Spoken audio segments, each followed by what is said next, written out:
Hi, my name is Karen Rivas, and I live with a condition called cervical dystonia. I want to give an overview of my year with dystonia from a patient's perspective, because while it's not considered rare, it is widely unknown. I believe that is because it's not understood. Cervical dystonia is the most common type of dystonia. Dystonia is a neurological disorder, meaning that the problem starts with the brain. It affects nerves and muscles, creating uncontrollable movements and muscle spasms. Every person who has a dystonia experiences it differently. Dystonia can happen anywhere in the body, depending on what kind you have. Once, when making an appointment, I told the receptionist that I have cervical dystonia and my head shakes. She said she no longer has those parts, and I assured her she does still have a neck and a cervical spine. Those suffering with generalized dystonia have to deal with it in more than one area of the body. Dystonia creates pain in my neck and in my back. I live in constant pain. Sometimes it's a very manageable pain of a muscle tightness, and at other times it's an intense pain that feels similar to a nerve being pinched in a consistent rhythm. Nights are often the hardest for me. I have a great deal of trouble sleeping and at times wake up from what I call pain dreams. For example, I dreamed that an explosion happened and it sent shards of glass into my back. At that point, I wake up and realize all is well. I'm just in a great deal of shooting pain in the back. During the day, I face sensory abnormalities and fatigue. It affects my life to the point where I asked my husband if he could think of an area in my life that is unchanged. He was able to come up with one. My digestion is unchanged, so I can be thankful for that. The first day I knew something was wrong, my head spontaneously shook an emotion that you would use to communicate no.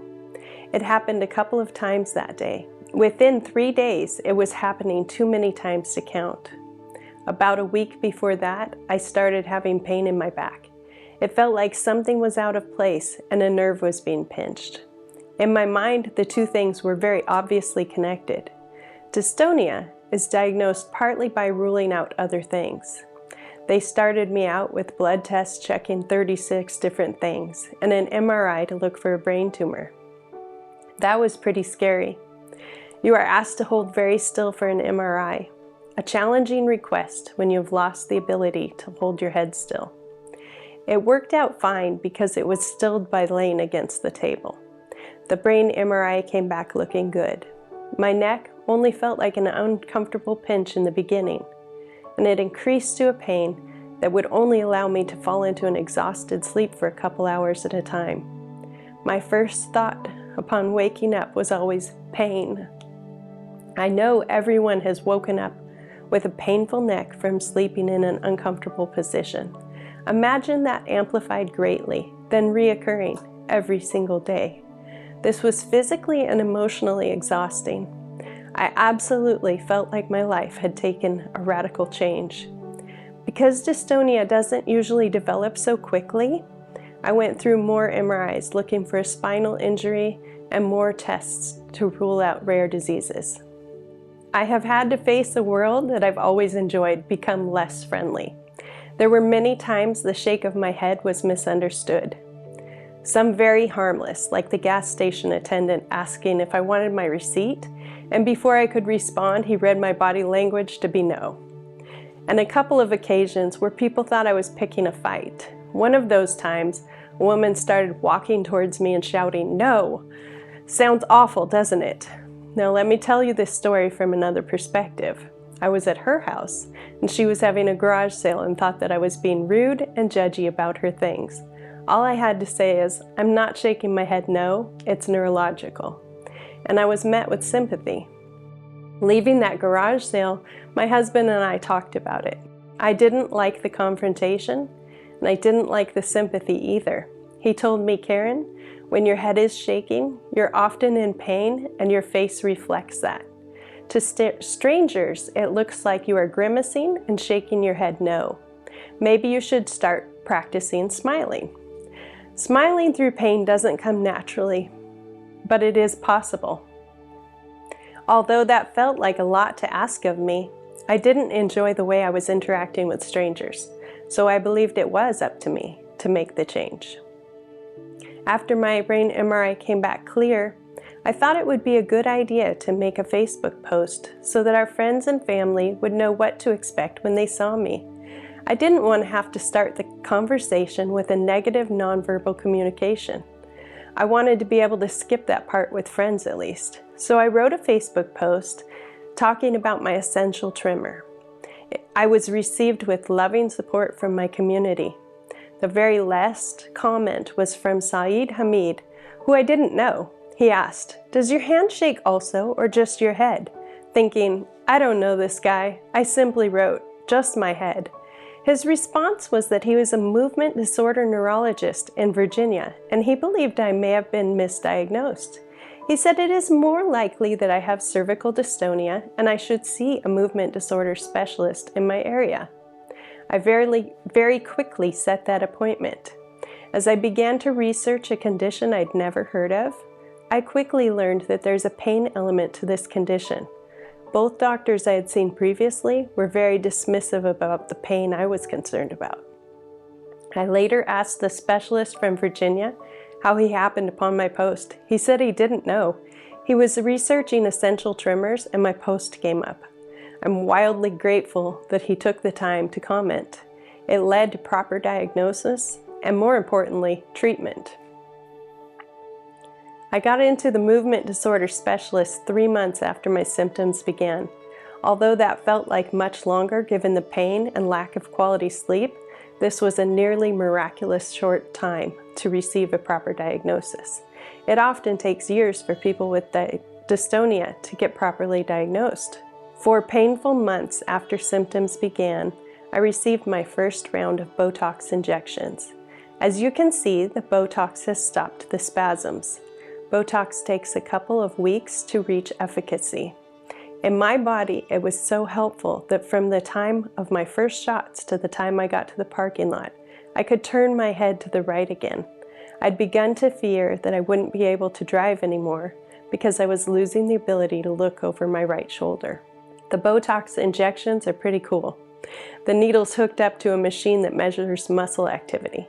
So as I'm sitting still, the neurologist sticks the needle into the muscle, and you can hear the radical activity of a muscle that's supposed to be resting.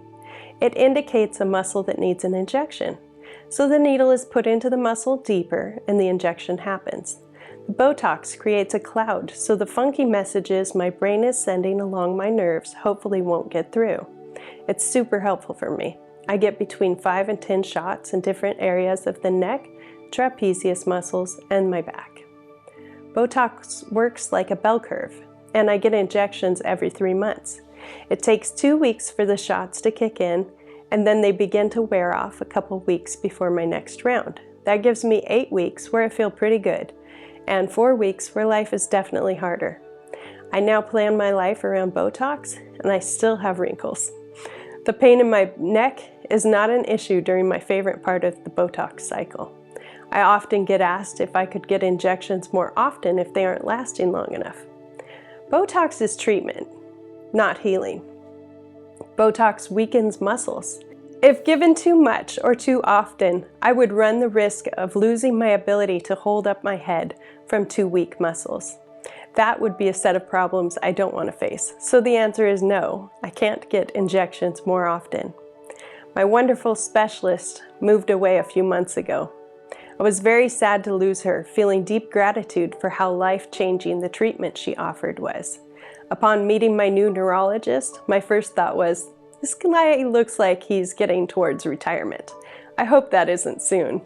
Our very first appointment was for injections. He spoke to me with clear knowledge about my journey, and he offered me an injection in my back. The pain in my back was my first complaint, and I had not yet received any injections in that area. I was told there was too great of a chance that we would puncture a lung with how deep the needle goes into the muscle. This is where my new doctor's age is serving me with experience. He said, while your previous doctor primarily did injections in the head and neck, I've been giving injections for 25 years, and I'm willing to take the risk if you are. It was obvious he knew he wasn't going to have a problem. So for the first time in 10 months, I've begun to feel some relief in my back. Remember how I mentioned that Botox works like a cloud? On cloudy days, the sun still gets through at times. Those pain messages still get through at times. Stress is a huge factor in the misfire of the brain. The more messages being sent, the greater odds the messages getting through. If you asked me how I knew I was stressed before dystonia, I would have only two answers. I can't get everything on my list done, and my family's acting like I'm bossy. I have learned so much more about stress. Stress is noise. Stress is blinking lights, the sound of the steamer in a coffee shop, the noise of power tools, a screaming child, the jet of a plane, emotional stress, being made aware of another person's loss or crisis. All of those things I have to take in lower doses. Even things I love, like worship times at church and large gatherings. I have found ways to stay engaged. I wear concert earplugs in restaurants and at church. I use noise canceling at airports. For some reason, flights are especially hard for me. The pain messages get through in a big way. We've taken 6 flights, and each flight has had a little torture in it. At some point, things calm down and I'm okay again. And the last flight my husband and I took, I was listening to my playlist called Mellow Tunes and trying to calm the brain. At some point, an Andre Bocelli song comes on, a beautiful song in Italian, and the brain calmed down. I thought, great, I just got through my breakthrough and I can relax. Breakthrough is when the feeling of the nerve being pinched rhythmically and regularly relents. The song changed and the pain came back. I listened to a couple more songs and turned it back to the song in Italian. It worked again. When I listen to music in another language, the dystonia calms down. Joshua and I listen to French love songs while we cook, and I listen to Andre Bocelli when I go to Costco, or perhaps some Swahili worship songs when I go to grocery shop. It seems I have found a trick that puzzles the brain so it forgets to misfire. Andre Bocelli sings in English as well. His English songs, although beautiful, don't really help, and the Spanish ones help to a lesser degree than the unfamiliar languages. I love that I've found a key for me. My key wouldn't necessarily help anyone else with dystonia. Our brains all work differently. At this point, I'm operating at about 60% of the energy level I used to have. That radically affects how I live. I came across a quote I've adopted as an anthem in my life. The robbed that smiles steals something from the thief. There's plenty I have felt robbed of in the last year. While I didn't get a choice in having a neurological disorder come upon me, I do get a choice in how I respond to it. I have had to let a lot go, including my own value system, of seeing my value based on the things that I could achieve each day. My husband's life is radically changed by dystonia also. I've been married for 27 years. My pain doesn't just affect me. My troubles with sleep don't just affect me. My sensory abnormalities that make me want to avoid concerts, parties, fireworks, amusement park, all of that affects him. He has been attentive, gracious, and kind. He remodeled our bathroom, even customizing a tub so that it fits me comfortably and has a heater to keep the water super hot, which we all know feels really good on tight muscles. He applies muscle rub to my back, sometimes even 4 times during a night. Many times he comes home from work and I didn't have the energy with the other things I did that day to also cook dinner. He fills in those gaps as well. I have had a lot less to offer him, and he has met me with unchanging love. Joshua and I are 6 months apart in age, and I feel like my lifestyle and physical changes have advanced me about 20 years. I could not be more grateful for his consistent kindness to me and for choosing me still. There are a lucky 5 to 15% of people that spontaneously get dystonia for unknown reasons, where in the first 5 years it spontaneously goes away. I'm certainly hoping to be in that group. I believe in supernatural healing. and everyone suffering with dystonia hopes for medical breakthrough. I would gladly be a part of any of those options. I would love to live without limits again. Back when I had my first MRI, I was having a very serious conversation with God. The essence of my prayer was this: this is really scary. I don't want to do this. I didn't know if I had a brain tumor or what the outcomes were going to be. I didn't want to be limited by what was happening to me or be held back from the joys of a life as I had known it. I felt no assurance that I wouldn't have to go through this. What I did feel drop into my spirit was the phrase, "then live." I didn't know what that meant then, but I have a clearer picture now. I'm choosing to live as fully as I can.